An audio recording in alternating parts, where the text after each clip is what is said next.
Welcome to Dining Room Stories with Domar and Andrea, where we take you behind the scenes of the restaurant business world with stories and conversation that inspire. Today, we are stepping outside the box. Our guest brings food and hospitality to life in a different way. While he's not a restaurateur, he grew up in a banquet hall, studied food science, and even worked in the restaurant industry. He's one of the most famous Australian-Italian comedians, known for his hilarious takes on Italian culture, family, and of course, food. Please give a big round of applause for a man who has made me laugh so many times. Welcome to Dining Room Stories, Mr. Joe Avati. Thank you, mate. Should I give myself a round of applause? Yeah, welcome. Why not? So It sounds better. Yeah. What do you mean one of the most famous? I am the most famous. You are. Joe, it's a real pleasure having you here. Thank you for taking mate. the No time. problems, mate. I'm looking forward to it. We know you I've been looking at your podcast, and I said, you know what? I've got a lot of stories to tell. This is fantastic. Yeah. Thank you. Joe, Not only about food. We want to know everything. We want to know you, Joe. No problems. Tell us about you. Who are you? Where were you born? Yeah. So I was born in Sydney, Australia. I live here now in Melbourne. To Italian parents, Italian Nonni as well, obviously, and I grew up in Australia, in Sydney. Sorry, and I wanted to be a rock star. Sorry for Sydney, it's not Sorry? Australia. Because Sydney is not Australia, right? Yeah, that's right. Yeah. Sydney's not Australia. You're right. That's good. That's a good one. Sydney's a different city. Yeah, and I wanted to be a rock star. And then my dad said, no, there's no rock stars in Calabria. You got to do something else. So at the time, Australia had come out of a recession back in the 80s, right? Before your time, before you guys probably were even here. Yeah. And it was a famous saying. The Prime Minister back then was Paul Keating, and he said that was the recession that we had to have, and it put a lot of people out of business. So we thought, there's where is there always going to be work? People always have to eat. So then I studied science, and I studied food science, and I won a scholarship. I did my honours in food science in Sydney. So I have an honours degree in food science, and the first place I worked was Streets Ice Cream. So I helped invent Magnum ice cream in Australia. And of course, along the way, we had delicatessens, we had banquet halls, all kinds of stuff in the business. And I worked because, Italian kids, of course, got to work in the business. They can't. Yeah. There's ciao, papa. I'll see you later. We never had fun. We were just working. We weren't allowed to have fun. Hobbies. My hobby was to work with my dad. Whatever he had to do on the weekend, that was my hobby. That's it.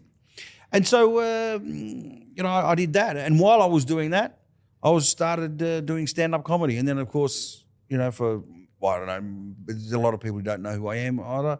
I did really well out of comedy back in 2000, 2001, and took off around the world. And I've been touring around the world, and I'm not a food scientist anymore, but as you can see, I love food.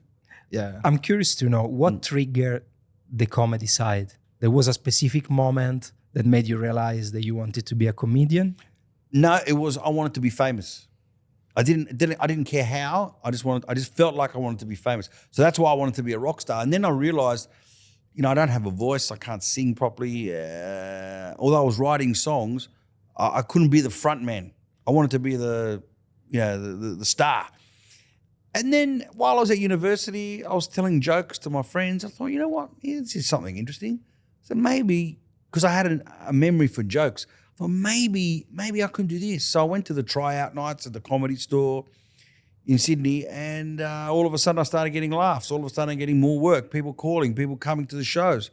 And that's how I realized. But when I was a kid, I always used to make funny comments. So it's all natural for you? Yeah, I think it was. Because you make it look really easy, but what you're doing is not. I make it look easy now, but that's 28 years of experience, Omar. So, it's not that easy. You can't just... It's not for everybody. It's not for everybody. Is there a certain preparation to become a comedian behind the scenes, or...?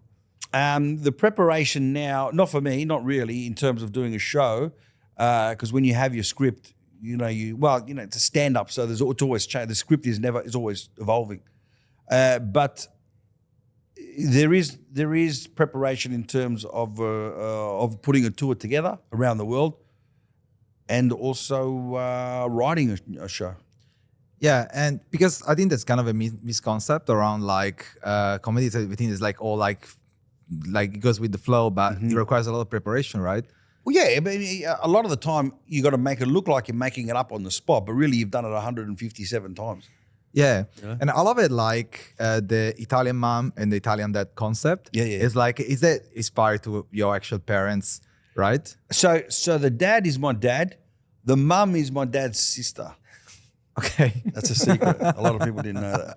Because if you meet my mum, Okay. you go, hang on a minute, his mum's got an Australian accent.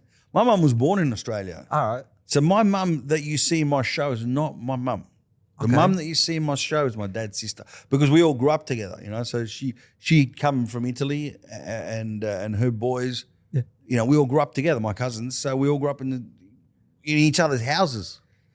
Yeah, and so it's like when I was your age, right? Was like kind of like a concept or like a tour that you've Yes. done in the past, like, and is that something that you say to your kids or that you heard all the time? Well, That's why- now I do, because my son's watching Ghostbusters. all right. And he's singing, and I'm singing the song with him, and he's looking at me like, "How do you know, Papa?"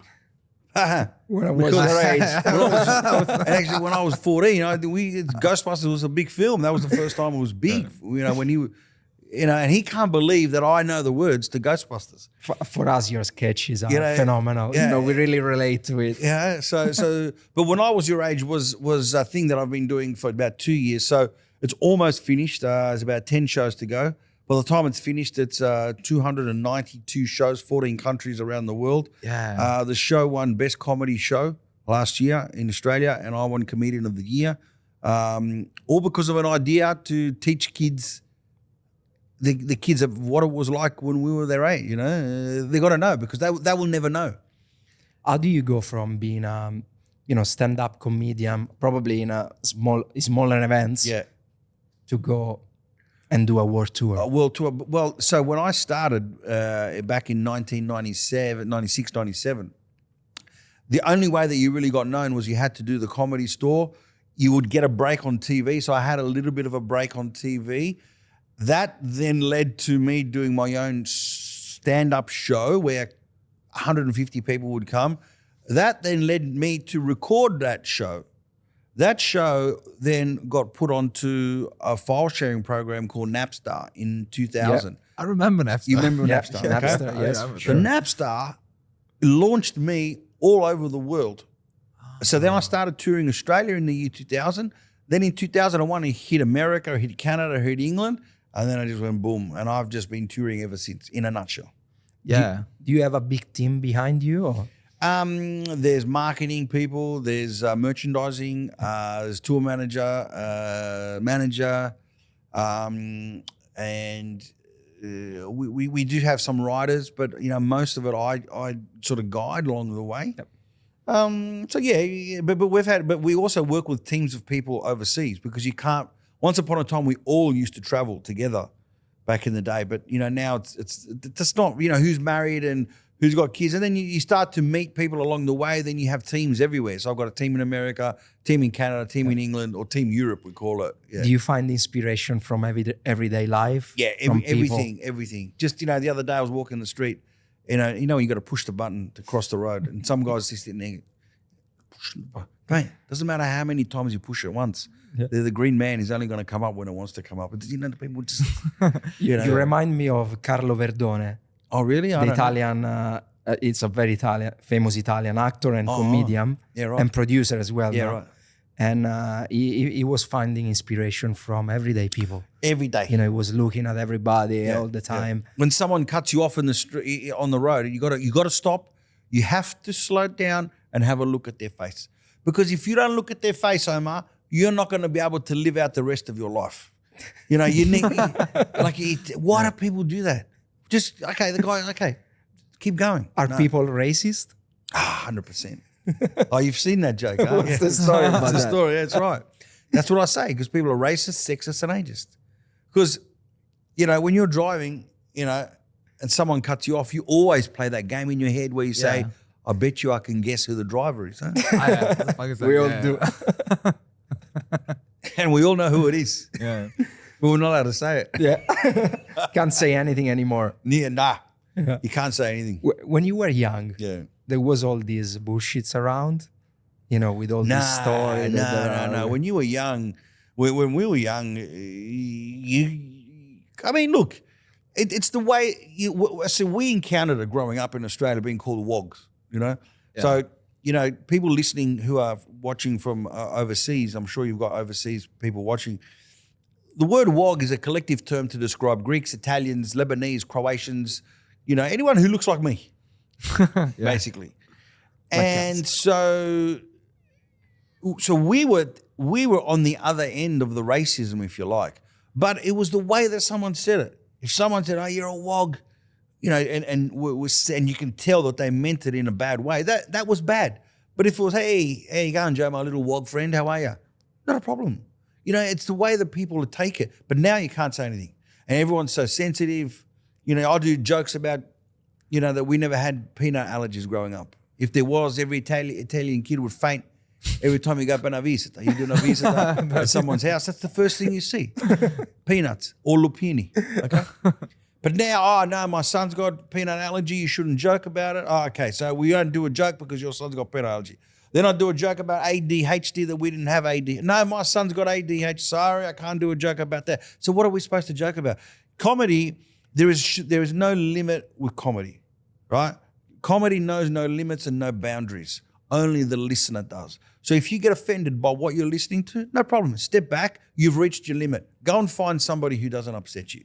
But don't make other people not say what they want to say, because you have to confront it, because you get upset that your son has peanut allergy or ADHD and you deal with it and you're upset with it. Some people, on the other hand, some parents go, "Oh, yeah, that's the way it was." And they laugh. And so some people cry and some people laugh. So the people who want to laugh about it, I'm here for you. For the people who want to cry about it, go to see a psychologist. It's not easy what you do right now, especially in this world, Yeah.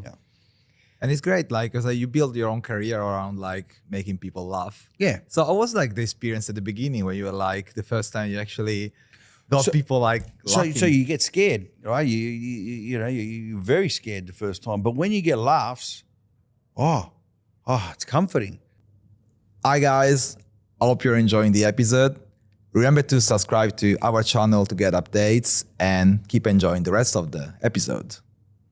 Because what we do at the end of the day, essentially, is you're trying to make a room full of people who are strangers to you and strangers to themselves have a simultaneous involuntary reaction at the words that you are saying. Whoa. Right? That's exactly what stand-up comedy is. So it's amazing how what I choose to say or what I think is going to make this whole room, whether it's 100 people, 1,000 people, 10,000 people, laugh at the same time.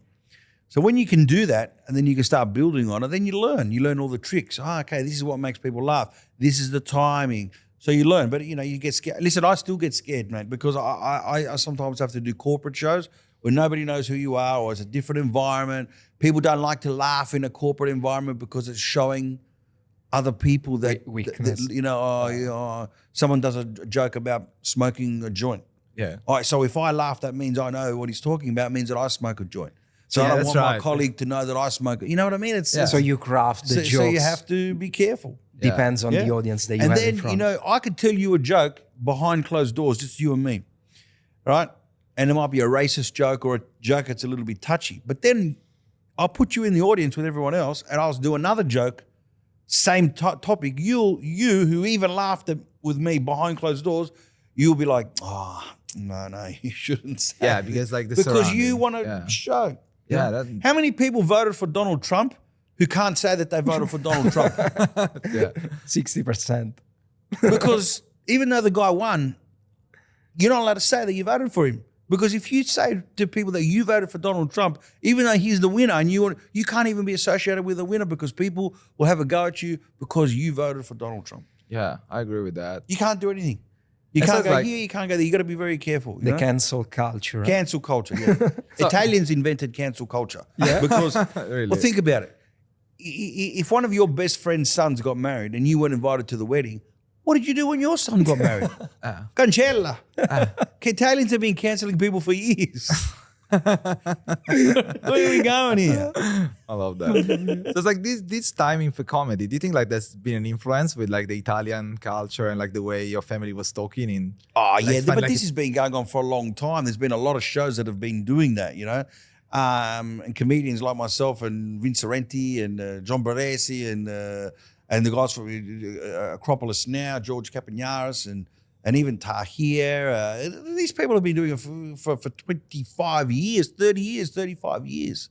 You know, you see people now who are doing it and people, oh, wow. No. This has been going on for a long time. These characters that you see on other people do have been around for a very long time. Do you relate to these new type of comedians? You know, the TikTok comedians? Yeah. Like there's some good ones, yeah. You know, where we have issues is that they steal a lot of material. That's the problem. Or they steal characters. They'll dress up like somebody who's dressed up like that years ago, and then they say, I'm the first one. No, you're not the first one. And they use the same jokes as well. They use the same jokes, same clothes, same mannerisms. You know. Is that somebody that is creating something unique and new now? Or there's a lot of kids doing that. There's a lot of kids. You know, like you can see it when it's unique. You know. But the problem is that there's a lot of kids who've never seen any of our work. So for them, them it's new, and they're wow, and then, you know, it's like my son who now is watching Ghostbusters, but Ghostbusters has been around for a long time. This kind of comedy and these kind of characters have been around for a very, very long time. Joe, Italians are known for their hospitality. Yeah. Have you ever, sometimes a little bit too much? Yeah. Have you ever been force fed at home? You know, pressed to do? All the time, especially when you're going, and not just only at home, Omar. You know, I'm always traveling, so I'm always going into people's homes. You know, and what I learned was, if I didn't want to eat too much, I would have to eat slowly, because as soon as the plate was empty, bang, that means more food. Yeah, straight away. But then you got to play the game. You got to play it very slowly, because if you don't eat too fast and you still enough food on the table, then they go, something wrong with the food? You don't like our food? Why aren't you eating it? Yeah. You know what's always funny is so my daughter, she's vegan, you know, and I would bring her to around to my auntie's places and that. I said, listen, Senora, my daughter's vegan. She doesn't eat, you know, she's vegan. Okay, no problem. I'll make a chicken soup. No, vegan. No, it means no meat. Hey, come on. A little bit of meat. You know, they don't understand. Yeah, no. They don't understand. Joe, if you had to describe an Italian experience in 3 words, what would that be? An Italian experience? Yeah. In a passion, class, heritage. Yeah. Italians are very passionate, they're very classy, and there's so much depth and heritage to Do you prefer Italians that are in Australia, you know, second generation, or that migrated, or Italians in Italy? Look, you know, there's fun in both, you know. But every time I go to Italy, as much as I love Italy, I realize more and more that I'm Australian. If that makes sense. I understand because that. So what does it mean, like, when you say, like, I'm more Australian? Because when I go to Italy and I see the way that Italians do things, that's not the way we do things here. And we've grown up calling ourselves Italian all our life. You know how much I crop so much from Italians in Italy when I put up a clip. So when I put up a clip the other day, went stupid viral all over the world. It was called Italians Can't Say This. And it was about Italians when they say something in Calabrese. Yeah. If you say it in Calabrese, it means something. If you say it in English, it sounds stupid. Yeah. Okay? But the amount of abuse that I got from people in Italy, this is not Italian, this is Calabrese. Yes, I know it's Calabrese. Everyone knows it's Calabrese. But because they get upset that we call ourselves Italian. But in Australia, whether you're Calabrese, Sicilian, Napoletano, Pugliese, from Veneto, wherever you're from, you're Italian. Yeah. We don't say Calabrese can't say this, you know, because the Sicilians who've got their dialect do the same thing. Yeah. People from Veneto do the same thing. So we just wrap it up and we just say Italians. But they look at us and say, you're not Italian. I believe Italians that live in Australia are more patriotic than Italians that are there. You know, when you live there, you don't like Italy as much as you do when you are away. Yeah. But there's a lot of kids here who were born in Australia, whose parents were born in Australia. But when Italy played Australia in 2006 in the World Cup, they were waving Italian flags. You know, that tells you a lot. When you travel around the world, when you eat at restaurants, do you eat Italian cuisine or? Yeah, absolutely. Yeah? Yeah, absolutely. What's the most unforgettable meal that you ever had anywhere in the world? The best, you mean? Good or bad? We start with the best. The best. I would say San Sebastian in Spain. I love eating in Spain. I've been 4 times. We were there last year, and we went to this. We went to this restaurant in a fishing village. Just on it was about about 45 minutes out of San Sebastian. In the restaurant was a cage. The restaurant was over the water, okay, and there was a cage. And they would say, "What would you like a lobster? What would you like?" They would pull the cage down and bring up the lobsters or the crab or whatever that was living under the restaurant. Right? And we had a seafood platter. So we had crab, we had lobster, we had oysters, we had everything that you normally see on a seafood platter, but it was just the next level. Super fresh. It was just Talking about experiences, huh? yeah, That's everything. incredible. San Sebastian to me, I mean, it's got the most number of Michelin star restaurants per square kilometre than any other country in the world. I think Japan is number 2. But all the little tapas spots, because every restaurant is making a bite size flavour of impactful flavour that you. So every restaurant in this little bit here is got so much flavour, and everyone's doing different things. And I go to this restaurant and there's 12 different little bite size punches of flavour.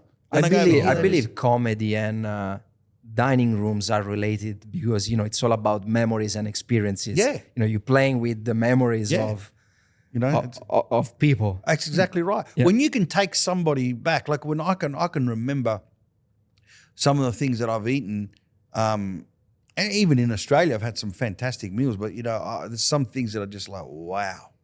What do you think about the Australian food scene? Oh, fantastic. You know, look, I'm very lucky that I get to eat all over the world, and I have been for a long, long time. But I go out and seek out food. So I will eat in Michelin restaurants, and I'll eat at street food, and I will go out on food tours. I'll sometimes eat at 3 different restaurants in a day. So food is a very integral and important part of our trips.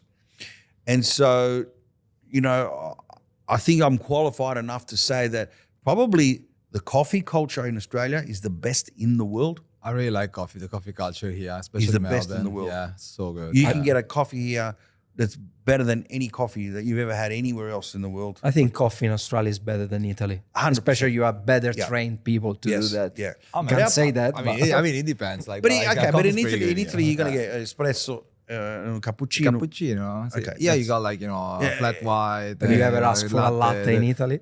Yeah, no. Yeah, no, they give no, you no, just it's a glass of latte. milk. Yeah, oh, mate, we've gone through all that. We do a lot of sketches about that too. So cool. So yeah, look, the Australian food scene is fantastic. The produce is really good too. Yeah, I You know. agree. Yeah. We're lucky. So, Joe, like the worst meal you had, your like The worst experience I've Yeah. ever had. Am I allowed to name the place or not? That's your Whatever you call. want. That stupid restaurant in a rock in Puglia, in Polinara Mare. Okay. Okay? I don't know if you've heard. I've heard of that. You know, beautiful. The one in the cave, in right? the cave. Yeah. Beautiful setting, unbelievable. Okay? Now, for the money that you pay, okay? So my wife, myself, and my son, it was close to $1,000 for the 3 of us. Whoa. Australian dollars. All right. Okay? So you mean to tell me that we're paying this kind of money and you can't put on chefs that can cook a meal? Like the meal wasn't a disaster, but it was nothing special. Yeah, but the expectations was But the very high. expectations were high. Then the people serving us were people doing work experience. A lot of people say that restaurant is a tourist trap. It is a tourist trap. It's beautiful. Okay, it is beautiful. But what upsets me? Okay. So let's say we go to Rome or Milan or Firenze and we go to a tourist trap restaurant. Okay, we're not paying $1,000 Australian. We're paying. You're paying €15 for a pasta. Okay. Yeah, it's the same thing. Okay, I'm paying €15. Okay. I'm going to expect that this is not going to be any good. Yeah. But when you're paying $1,000 for 3 people, right? And we don't drink, so it's not including drinks. So you mean to tell me that you cannot hire somebody better to produce better than this? It was just food you get. I don't know, it's food like you can get at a reception center. With all due respect to, when you go to a reception center, you want nice food, but you don't go to a reception center to eat something spectacular. Yeah. So that place there was really a terrible experience. Sorry for the experience. It's the same thing when you go in Rome and you pay like for a carbonara like $1,000 bill. Like it's a classic like trap for tourists, right? So I mean, we've paid a lot of money for food all around the world, and I've been the guest of a lot of restaurants because I had my own food page for a while, and so a lot of restaurants around the world would invite me. I've eaten at some of the top restaurants in the world, right? Alinea in Chicago, 11 Madison in New York. I've had experiences, in some of the greatest places. You don't mind paying for that experience. Yeah. What do you look for when you go to a restaurant? I like different flavors. Right now my favorite restaurant in Australia is Agnes in Brisbane. And I've been going to Agnes for a few years now, and I've been singing its praises a lot. And then last year, I think it got voted #1 restaurant in Australia. I think so. I love Agnes because the flavors that you get there, you don't get in many other restaurants. And it's everything cooked on charcoal, everything smoked, even the desserts are smoked, everything is smoked. They do not use any electricity at all except for the lights. Right. So when That's I know impressive. I'm doing a show in Brisbane, the first phone call I make is to Agnes, book me a table, What please. do you think of today's economy? The prices, everything is inflated. Yeah, and one of the issues eating overseas, one of the good things about eating in Australia is the tipping. See, the tipping system in Canada and North America is a minimum of 15 to 18%. So already the meal is expensive because of the exchange rate, #1. Then, so you compare, even in London too, I should say, even though in London the tipping isn't as exaggerated as it is in the United States. The United States is crazy. It's crazy. Taxes and tips and all that kind of stuff, right?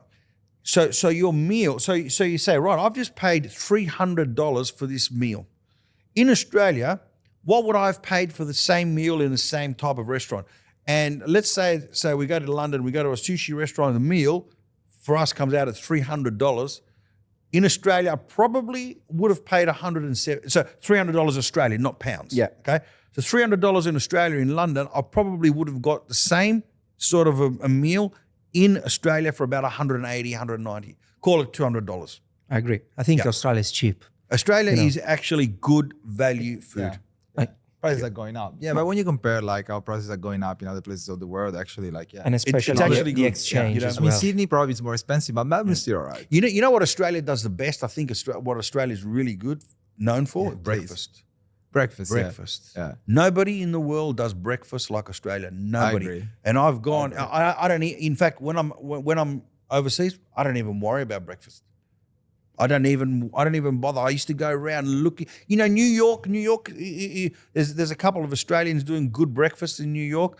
There's a guy from Australia who is in Sydney, does a wonderful breakfast in New York City. The name escapes me right now. Yeah, that's all right. But I've gone like in Toronto. Toronto is a pretty quirky city. I spent a lot of time in Toronto. I walked and walked and walked to find. Sometimes I'd look, oh wow, a line of people, beautiful. You get there. What's the difference between the Australian crowd and the US crowd? Are they different, even if they are, always... In comedy or for food? No, in comedy. In comedy. Like So the US are ethnics, good. but, The US are a little bit more. They're a little bit more relaxed with the cancel culture and the political correctness. Canada now, no. Canada is becoming pretty bad. you need to be careful. Yeah, you have But to be did they careful. understand your accent? Yeah. Okay, good. So this is the funny thing. See, I can be in Canada and speaking, and someone says, "Oh, you're Australian," okay. As soon as I cross into America, where you from? They don't know. Yeah. And it's like, because you got an accent, but like also Americans, they have an accent too. Yeah, but you know what I mean? they do. But here's the funny thing: is when I do shows in America, well, I put up clips. Sometimes I get abuse from Italian Americans saying, "What sort of an Italian are you with that accent?" But what? So you need to have an Italian American accent to be Italian? And I get it. who are you? You're the same as me, but in another country. Especially now. You know? Yeah, that's cool. So have you ever been in trouble, like, cracking a joke about a chef or your nonna, like... Okay, so I do get in trouble a lot because we do sketches. I do sketches with a girl called Jessica Marchi, right? And we do a lot of sketches about things that I don't understand, like, the whole thing about you can't order. I've seen them. Yeah, you've said you can't order a certain food. You can't put. Excuse me, can I have some cheese? Pasta. With seafood. You can't put. So she get upset about that. There's that. There's what I don't understand in Italy when they pour the water. Maybe you guys can explain. Can someone explain to me? Okay. You order acqua liscia or frizzante, whatever, right? A bottle of water. They come, the glass is like this. They pour this much. All the time. Fill it up, mate. Fill it up. You need to taste the water. It's like wine. And there's all these theories. Because if you pour it out, it doesn't stay cold in the bottle. I don't know. Can someone give me an answer why in Italy they pour the water to this much? And I get upset. Excuse me. No, that's a good question. I don't As know. an Italian, it's like I have a no classy idea. thing, right? A little bit. Just a little bit. Just taste. I have been in trouble though. I got in trouble at Nobu in Perth, All right. right? Because I was staying in the hotel. I love Nobu. Well, Yeah, so, I like Nobu. Yeah. So I go there on one day. So I order my sashimi. The guy, they bring it out in a beautiful, elevated sort of beautiful present on ice. Beautiful, nice, fantastic. So I go back the next day. I order exactly the same thing. This time, they bring me the sashimi twice as thick, which I don't like, and no ice. Oh. So I said to the waiter, "Excuse me, sir, I was here yesterday. You can check the cameras. I was sitting at the bar. I was sitting over there. I can't eat this." Oh, so we had a fight. I had a fight with the Nobu chef. I said, how could a restaurant like that present it one way one day and one day completely different? No ice and double the thickness. An Italian and a Japanese fighting. I Yeah. can't even imagine. But the guy told me to get out. I said, "I'm not getting out. I'm staying here." We should go back in time. Sure. I could see him. He's going, like this. If comedy didn't work out, would you have opened a restaurant? What would you have done? If I opened a I love tapas eating. Okay. Yeah. So I love bites, but bites of flavor. They go probably my favorite restaurant in Melbourne was Movida because of that. There was nothing like, and I love that Spanish style, the tapas. I love it. And so that's probably what I would have done. I would have probably, because if you're going to go to an Italian restaurant, you've got to have something that you can't have at home. I don't understand. I mean, I can understand that you want to go out because you want someone to cook for you. Yeah. And I can understand because I loved restaurants and I'd go out, because this is how you and I met. How many times was I there? Yeah, all the time, every day, pretty much.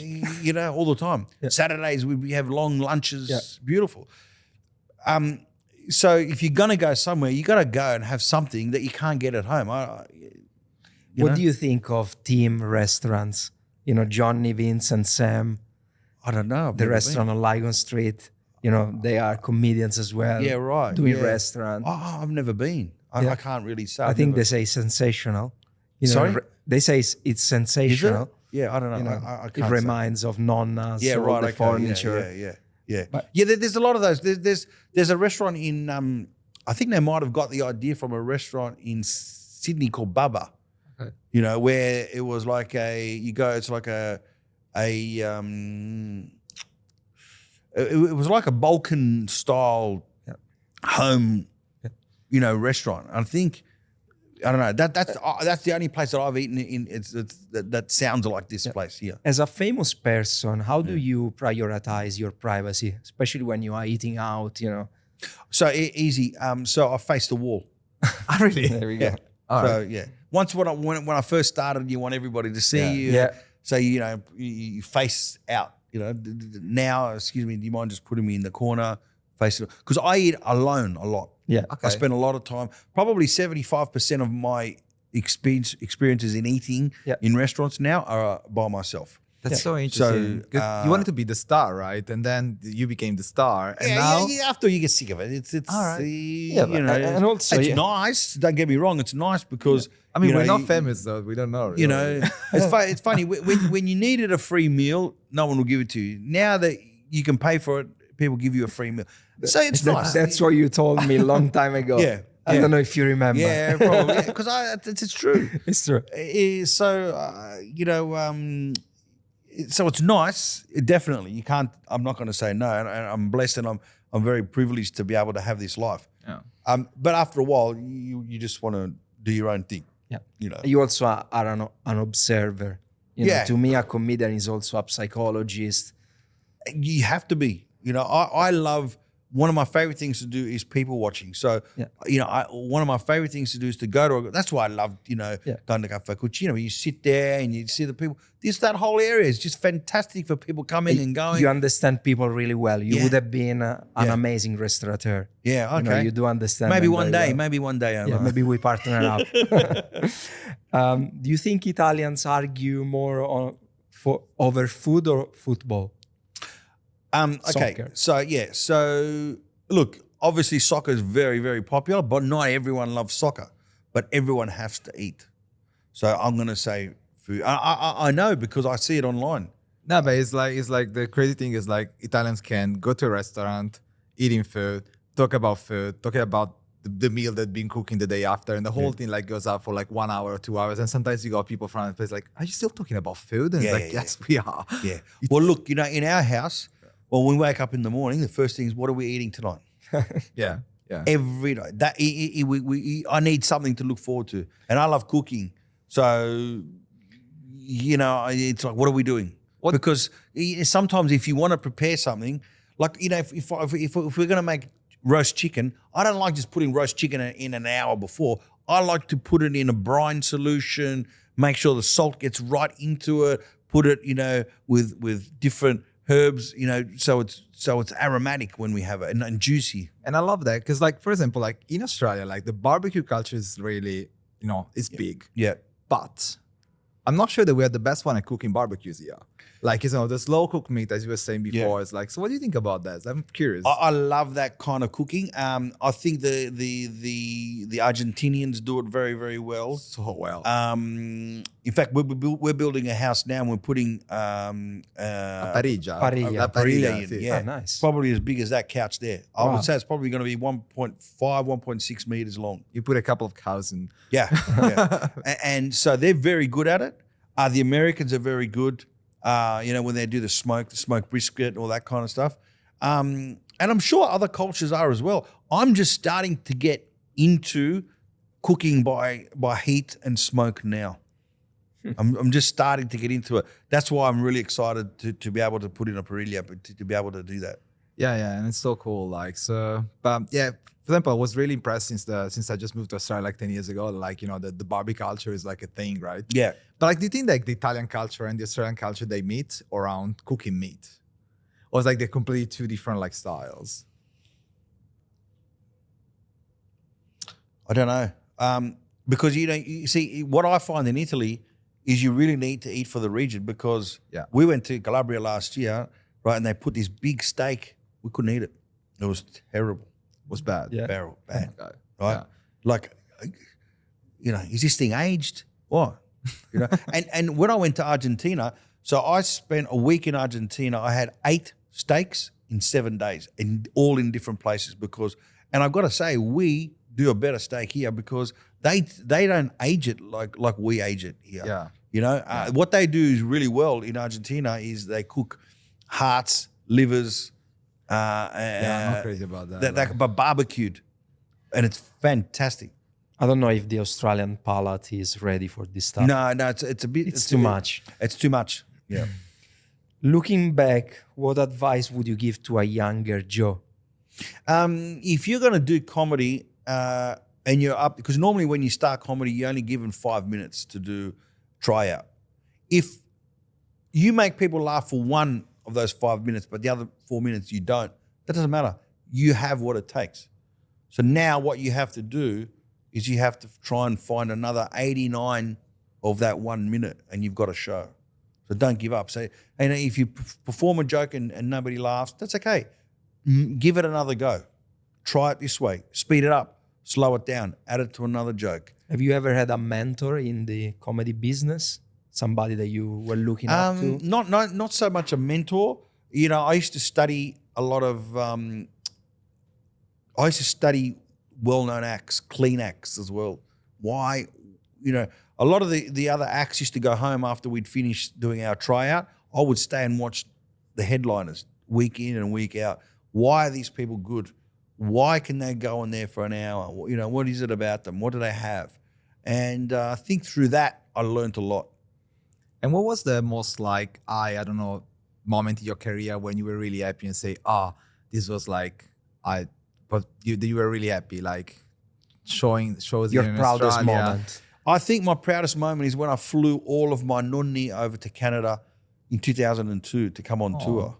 So they came on tour with me and we were doing shows to 2,000-3,000 people a night. And every night I would bring them out on stage and they would all do a line, you know, they would just That's say, so cool. they would say something, you know, and the crowd just went nuts. We were on TV. The best thing about it is I have it all recorded because we made the news everywhere we went, newspapers, radio stations, and it was someone filming the entire thing. So now I can show my children and also my cousin's children. He's nonno and nonna. That's Because an you see them- incredible memory. Yeah. So they all came to Canada on tour. And I'm sure they criticize you. No. Actually, That's what well, you know, we Italian turned up families to. do. We did this one. We did a signing at like a big record store because my album had gone to #1, and we rock up in a limousine, and my nonna's there, and she sees there was about 500 people. The line was so long. She goes in Italian, tutti sti gente, all these people.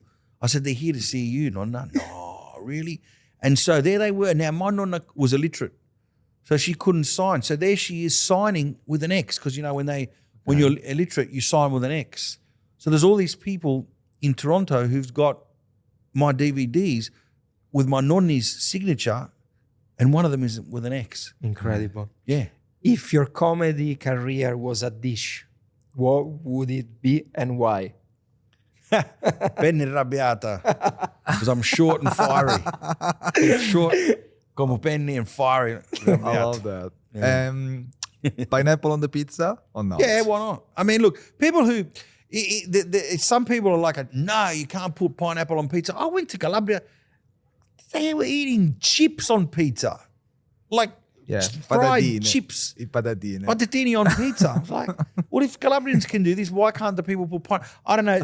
I would, to the people who don't like pineapple on pizza, why don't you like it? Because of the taste or because of a heritage? Like that's sacred. You can't put. I think it's a preconcept. You know, it is. Heritage, like you say. You know, I don't mind it, but I can understand that people get really upset. Tradition. Try it. For the people who get upset, have they actually tried it? I'm not sure. I don't think so. If you could share a meal with any I can't say that. I think I tried a couple of times. It wasn't really good. Yeah, but it depends because it's also bacon. But It's bacon. It's, but they do ham and pineapple pizza in Italy. I've seen it. Yeah, but in Italy No, they have that's gourmet. prosciutto and melone. So So it's the same thing. Oh, But if you put pineapple on pizza, you can't do Yeah, it. I know. That's funny. It's funny. But If you could... That's the answer. In Italian, bo. Bo is the word for everything. Everything.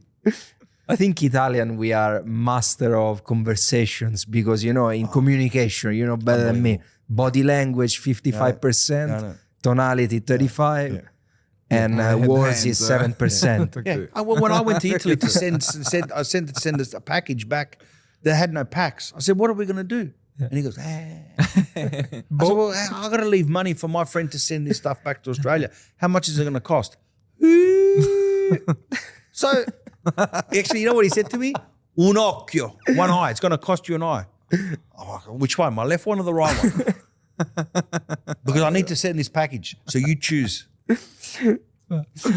You know, my dad, he doesn't speak English. And he really? was talking to an English person. Yeah. They were just moving their hands, you know, Yeah, with just right. body language. And Is your dad here or is he still in Italy? no, he's in Italy. yeah. But when he comes here, you know, Yeah. Italians. Yeah.